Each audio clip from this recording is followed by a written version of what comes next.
എന്ന രീതിയിലേക്ക് കാര്യങ്ങൾ യാഥാർത്ഥ്യമാവട്ടെ എന്ന് വിചാരിച്ചുകൊണ്ട് അടുത്ത വാർത്തയിലേക്ക് നമ്മൾ പോകുന്നു. കോഴിക്കോട് കാരശ്ശേരിയിൽ വളവിൽ ടാങ്കർ ലോറി തെന്നിമാറി അപകടമുണ്ടായ വാർത്തയാണ് നമ്മുടെ മുന്നിലുള്ളത്. എടവണ്ണ കൊയിലാണ്ടി സംസ്ഥാന പാത, അവിടെ മാടമ്പുറം എന്ന ഒരു വളവുണ്ട്.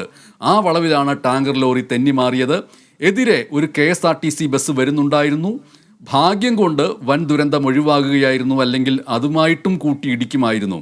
ഇന്ന് രാവിലെ നടന്നതാണ് ഈ അപകടം. അതിൻ്റെ ദൃശ്യങ്ങളാണ് ഇപ്പോൾ കേരള വിഷൻ ന്യൂസ് നൽകിക്കൊണ്ടിരിക്കുന്നത്. കോഴിക്കോട് കാരശ്ശേരിയിൽ വളവിൽ ടാങ്കർ ലോറി തെന്നിമാറി അപകടമുണ്ടായിരിക്കുന്നു. മഴ പെയ്തിട്ട് നനഞ്ഞു കുതിർന്ന് കിടക്കുന്ന ഒരു റോഡാണ്. സ്വാഭാവികമായിട്ടും വലിയ വേഗത്തിൽ വരുമ്പോൾ ചെറിയ രീതിയിലുള്ള ഒരു ബ്രേക്ക് പിടിച്ചാൽ പോലും വണ്ടികൾ തെന്നിമാറും. അതുകൊണ്ട് തന്നെ സ്വാഭാവികമായിട്ടും ഡ്രൈവിംഗ് പഠിപ്പിക്കുന്ന വേളയിലെ പ്രാഥമികമായ പരിശീലന ക്ലാസ്സുകളിൽ ഒന്ന് എന്ന് പറയുന്നത് മഴയുള്ള നേരത്ത് തെന്നിക്കിടക്കുന്ന വഴികളിൽ എങ്ങനെ വണ്ടി ഓടിക്കണം, ആ സമയത്ത് വണ്ടിയുടെ വേഗത്തിൻ്റെ നിയന്ത്രണം എങ്ങനെയായിരിക്കണം എന്നുള്ള ബാലപാഠം ഒരുപക്ഷെ മറന്നുവോ എന്ന് ഈ നിമിഷം ഇവിടെ ഇരുന്ന് വാർത്ത വായിച്ചുകൊണ്ട് പറയുമ്പോൾ അതൊരു അബദ്ധ നിരീക്ഷണം കൂടി ആയേക്കാം. ഡ്രൈവർ, ആ സമയത്തെ കാലാവസ്ഥ, ആ സമയത്തെ വേഗം എന്നിവയെ ആശ്രയിച്ചിരിക്കും ഈ അപകടത്തിൻ്റെ വാസ്തവം. എന്തായാലും കോഴിക്കോട് കാരശ്ശേരിയിൽ വളവിൽ ടാങ്കർ ലോറി തെന്നിമാറി അപകടമുണ്ടായിരിക്കുന്നു. എടവണ്ണ കൊയിലാണ്ടി സംസ്ഥാന പാതയിലാണ് സംഭവം ഉണ്ടായിരിക്കുന്നത്.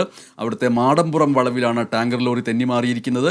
എതിരെ ആ സമയം ഒരു KSRTC ബസ് വന്നു, കൂട്ടിയിടിച്ചില്ല. അതൊരു വലിയ ഭാഗ്യം. രാവിലെ നടന്ന ആ അപകടത്തിൻ്റെ ദൃശ്യങ്ങൾ പ്രേക്ഷകർ കണ്ടു കഴിഞ്ഞു എന്ന് മനസ്സിലാക്കുന്നു. അടുത്ത വാർത്തയിലേക്ക് പോവാം.